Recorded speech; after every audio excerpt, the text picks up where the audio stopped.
Hi everybody, Ace of Hearts Fox here, and welcome to another Fursuit Friday video. In today's video, we're gonna go over my top 10 furry movies. Now, I tried to not just pick Disney movies, I wanted this to be a well-rounded list. For the most part, this list is about finding 10 furry movies that I think everybody should watch. And on that note, let's get started, because number 10 is a Disney movie, Robin Hood. It's a pretty typical Robin Hood story. He steals from the rich to feed the poor. The current king of England, Richard, is away on the Crusades, so his younger brother, Prince John, is in charge. Only problem is, he's taxing the bejesus out of people. Taxes! Beautiful, lovely taxes!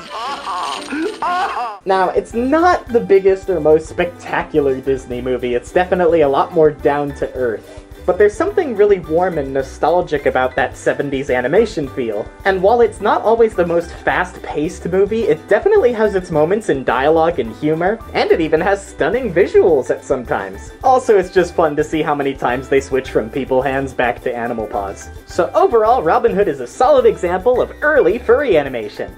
Oodle lolly, golly what a film. Coming in at number 9 on our list is Balto.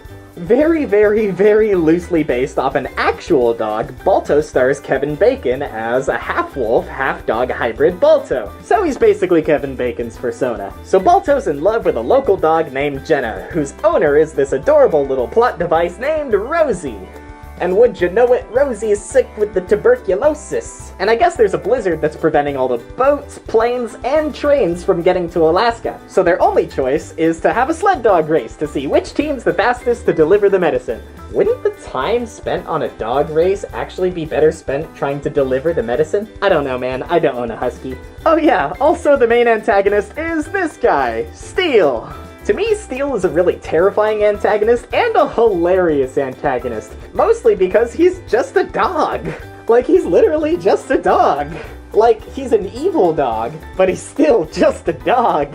I'm not even kidding, that's just the whole character. Also, this sounds kinda silly, but one of my favorite things about this movie is that it is not a musical. Don't get me wrong, I love musicals, but a lot of kids' movies tend to rely on musical numbers to keep the audience's attention. Whereas Balto has energetic animation, good pacing, and Kevin Bacon's voice. Like, I'm sorry to bring that up again, but it's just one of those casting choices that doesn't immediately come to mind, but somehow just works. Overall, Balto is a fun addition to any movie dog team. And now, number 8. All Dogs Go to Heaven. All Dogs Go to Heaven is a 1989 animated musical comedy by animation genius Don Bluth. Set in 1930s New Orleans, this movie follows the story of Charlie B. Barkin. Yes, that's his actual name. He dies and ends up withdrawing from his spot in heaven to go back down to Earth. So after he comes back to Earth, he teams up with his best friend Itchy and an orphan named Anne-Marie. It's pretty hard to talk about the plot any more than this without giving stuff away, so definitely check it out. It's got solid musical numbers, a nostalgic animation style, and a really fun, unique story, so it's worth checking out. I mean, you got a German Shepherd voiced by Burt Reynolds. Do you need much more reason than that? And now, coming in at number 7 on our list, we have An American Tail. Another Don Bluth classic, An American Tail is an animated musical adventure family comedy drama. Did you cover enough genres there, Don? It was released November 21st, 1986, and was incredibly successful at the box office, actually becoming the highest-grossing non-Disney animated film at the time. The original music score ended up being nominated for a Golden Globe and an Oscar, and even won 2 Grammys. The story follows Feifel Mauskowitz. He and his family are immigrating to the United States to make a better life for themselves. One thing I noticed when they're on the boat is this is a really approachable caricature of immigration around the turn of the century, and honestly, it's one of the only animated kids films I've seen to address this time period and this issue. Much like other Don Bluth movies, the animation is gorgeous and the style is honestly not like most kids movies at the time. To sum it up, there's a reason that it beat Disney at the box office that year, and there's certainly a reason why it earned a spot on this list. And coming in at number 6 is a personal favorite of mine, Cats Don't Dance. I could honestly go on and on about this movie. Anyone I know or anyone that hangs out with me can tell you that I love movie references. And boy howdy, this movie has so many references to classic movies and film. Although Cats Don't Dance actually didn't do very well in the box office, it definitely found a second life when it was released on home video. Our story follows Danny. He's a small-town cat with big dreams of making it as a movie star in Hollywood. Much like Like a lot of other people that moved to Hollywood during the golden era of film, he realized there were exponentially more broken dreams than realized ones. What he sees is all the animals have given up on their dreams and just settled for whatever roles they can get. So Danny sets out on a quest to revive everyone's spark and their willingness to do the things they love. It's got some lively, colorful animation, and the dialogue is incredible. The expressiveness of the art style really emphasizes the hilarious back and forth kind of Abbott and Costello style pacing. Everything from the character archetypes to the musical numbers provides a corny but fun wink to the old golden age of Hollywood. Also, using the animals as a possible allegory for prejudice in the film industry is kind of an interesting theme to tackle in what's otherwise a totally innocent kids movie. If you haven't seen it though, check out Cats Don't Dance, you won't be disappointed. Coming in at number 5 on our list is The Secret of Nim.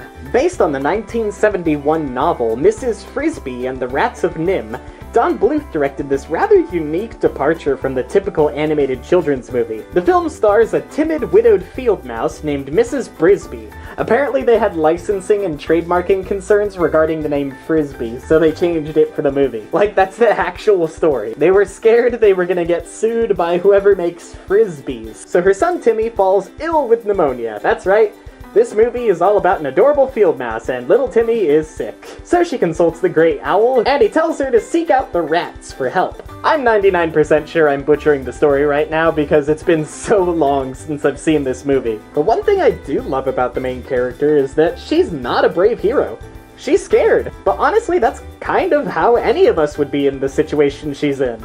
She's scared, but she's so determined to reach her goal that it doesn't matter what danger she has to face. And honestly, I think that's what makes the character seem more human.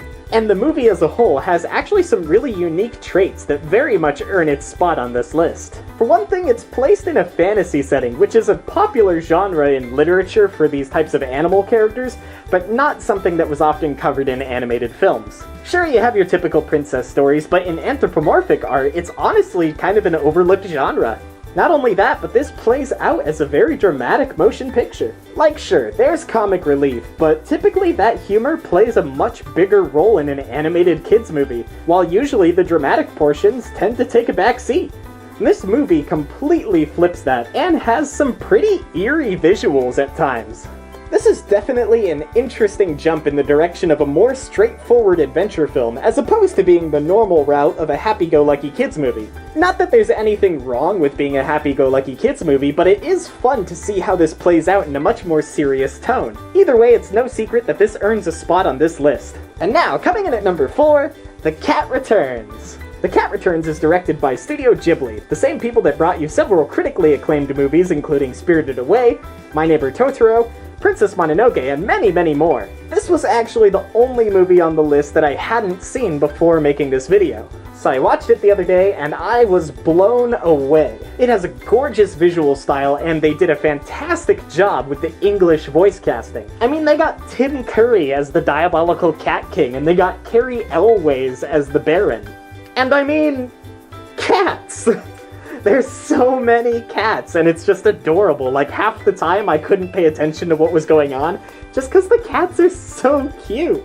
I mean, think about it. There's a team of animators out there where their whole job during the whole production time of this movie was just to draw cats, doing people things, and walking how they walk, and talking how they talk. Also, it's kind of just a breath of fresh air from the Disney style of cartoons. Even movies like Balto, that are totally not a Disney movie, tend to copy the style just a little bit. So it's kind of cool to just watch a big animated movie that's in a completely different visual style. So if you haven't already, check out The Cat Returns. It'll have you returning to it many times. And now coming in at number 3 on our list, The Lion King. This Disney animated classic has everything. Stellar voice casting, music by Elton John, and that blue screen at the beginning of a home movie where the guy has that golden voice. Coming soon to own on video and DVD. Yeah, that one. If you haven't seen it already, the story focuses on Simba, the son of the current king of Pride Rock, Mufasa. This film is a definitive high point in Disney animation where it really held weight with its grandiose animation and fantastic storytelling. Also, there's a bird voiced by Mr. Bean. Of all the classic Disney movies, I particularly enjoy this one because it's not animals doing people things. It's animals dealing with animal things in the way that people would. Not to mention, the music just ranges from fun to epic to romantic, and when you have something as cool as Darth Vader's lion ghost in the sky, you can definitely feel the love tonight. Needless to say, The Lion King is a classic that's essential to any furry video collection. And now, number 2 on our list, Zootopia. I mean, did you guys really think I was gonna do this list and not talk about Zootopia? For those of you who haven't seen it yet, it follows the story of Judy Hopps in her pursuit to make it as a big city cop. She runs into a clever con man named Nick Wilde, and they go on an adventure to solve a big case. I'd give away more about the plot, but honestly, the back and forth between them before they're doing the big case is a lot of fun. Visually, Zootopia is amazing. It covers such a vast array of details, from their massive environments all the way down to the several different types of hair and fur that they drew and programmed onto each different animal species. The amount of work that the animators took to properly modeling the insane number of different species that live in the city of Zootopia is just incredible. On top of that, the characters have a lot of dimension, the humor is pretty enjoyable for people of all ages, and it's just a really fun motion picture. It's also worth noting that Zootopia lacks the large musical numbers that are typical of a major Disney animated feature, and I honestly think that's for the best. I feel like the story and characters are so well developed and cleverly written that they don't need to rely on musical numbers. So if you haven't seen Zootopia yet, then as Shakira's persona would say, try everything. And now, the number 1 spot on our list goes to Fantastic Mr. Fox. I promise I'm not just biased to this movie because I'm a fox. Honestly, this movie earns its number 1 spot on my list because it's just so endlessly rewatchable. Like, whenever I get a hankering to watch something furry or fox related, that's the first movie that comes to my mind. The script is witty and fun, and is masterfully executed by the cast. I mean, when you get George Clooney, Meryl Streep, Owen Wilson, Bill Murray, Willem Dafoe, and so many other talented actors, all under the direction of Wes Anderson, you're definitely gonna get something special. It's based on a children's book by Roald Dahl, the same author of Charlie and the Chocolate Factory, and it follows a charismatic fox that steals food from farms for a living. The 3 big farmers in the area play the main antagonists, named Bogus, Bunce, and Bean. The 3 of them are collectively fed up with Mr. Fox's thievery and attempt to kill him. Yep, that's the plot. That's the plot of one of my favorite movies. They want to kill the fox. I would love to show you guys some of the really over-the-top ways they do this, but honestly, it's just so much fun to watch that I encourage you to see it yourself. It's also worth noting that the entire movie is 100% traditional stop motion. There are no computer animated effects, and I think that's just honestly incredible considering the amount of content that they managed to pack into short periods of time, especially when there are moments that could have passed with considerably less effort. For example, take a look at this clip when Bean is getting constantly outsmarted by Mr. Fox.